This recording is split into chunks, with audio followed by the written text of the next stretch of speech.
በትግራይ ክልል ያሉ የንግዱ ማህበረሰብ የፌዴራል መንግስቱ ያወጣውን የገቢ ግብር አዋጅ አፈጻጸም በትግራይ ክልል የንግዱ ማህበረሰብ ላይ የተጣለውን ማለት ነው ቅሬታ ማቅረባቸው ለፌዴራል መንግስቱ አስታውቀዋል።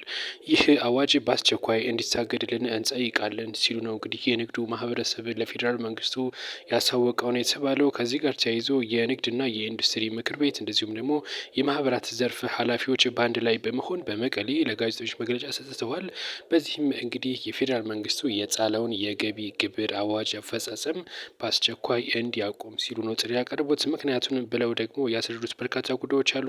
የትግራይ ክልል በጦርነት የተጎዳ እንደዚሁም ደግሞ ከፍተኛ ጫና ያለበት በእዳ እንደዚሁም በብድር ከፍተኛ ወለድ እየከፈሉ ያሉ የንግዱ ማህበረሰብ በመኖራቸው ምክንያት ይህ የገቢ ግብር አዋጅ እንዲዘገይ ወይም ደግሞ እንዲሳገድ ሲሉ ጥሪ አቅርበዋል ለፌዴራል መንግስቱን የተባለው። ከዚህ ጋር ተያይዞ የፌዴራል መንግስቱ ምላሹ ምን ይሁን ባይታወቅም ነገር ግን እነዚህ የንግዱ አባላት ከፍተኛ የሆነ አስተያየት ሰጥተዋል። በዚህ ጉዳይ እንዲታገድም ጥሪ እያቀረቡ ይገኛሉ።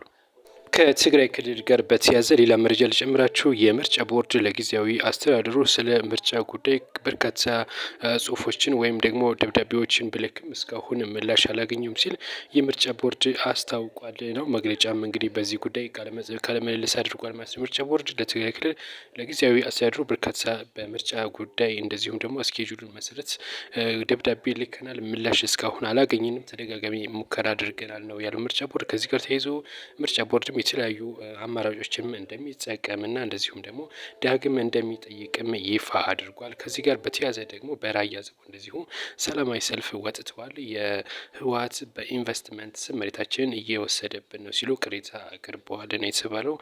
ሰላማዊ ሰልፍ አድርገዋል። ቪዲዮውን ጋብዛችኋለሁ። ወደ ሌላ መረጃ እንሄዳለን።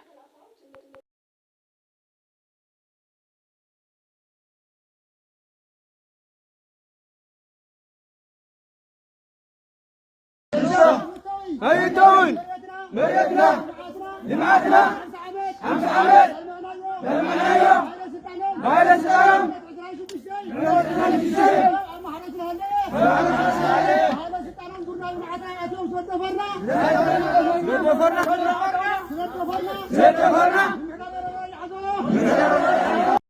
ሌላኛው ምርጫችን የሚሆነው ደግሞ በኢትዮጵያና በኤርትራ መካከል ውጥረት መኖሩን ኤኤፍፒ አይ የሚባል አንድ ሚዲያ ቻናል በሰፊው የሀተታ ይዞ ወጥቷል። በሁለቱ ሀገራት መካከል ነው እንግዲህ በኢትዮጵያና በኤርትራ መካከል ከፍተኛ የሆነ የጦርነት ድባብ አለ በሚል ነው እንግዲህ ዘገባውን የሰራው። ከተለያዩ አካላት መረጃ ሰበስቧል። በተለይ ከአስመራ በኩል ከሁለት ግለሰቦች ላይ መረጃ እንዳገኘ ነው ይፋ ያደረገው ማለት ነው። ይሄ የሚዲያ እንግዲህ ማለት ነው። ከዚህ ጋር ተያይዞ እንዳለው ከሆነ በአስመራ የሚገኙ በርካታ ነዋሪዎች ስጋት እንዳለባቸው ነው የነገረው። አንድ የቀድሞ ዘማች እንዳለው ከሆነ ማለት ነው ዘገባው ሲገልጽ ማለት ነው የሰውየውን ጥያቄ ወይም ቃለ ምልልስ አድርጎለት ካሁን ቀደም በትግራይ ክልል በነበረው ጦርነት በሰፊው እንደተሳተፈ ገልጾ ነገር ግን ያ ጦርነት ካበቃ በኋላ በፕሪቶሪያው ስምምነት ማለት ነው በሰላም ወደ ቤታችን ተመልሰናል። ነገር ግን አሁን ያ በርካቶችን የወላጅ አልባ አድርጓል። እንደዚሁም ደግሞ በርካቶችም ልጆቻቸውን አጥተውበታል በዚህ ጦርነት ሲል ነው የገለጸው። አሰቃቂም ነበር ሲል ገልጾታል።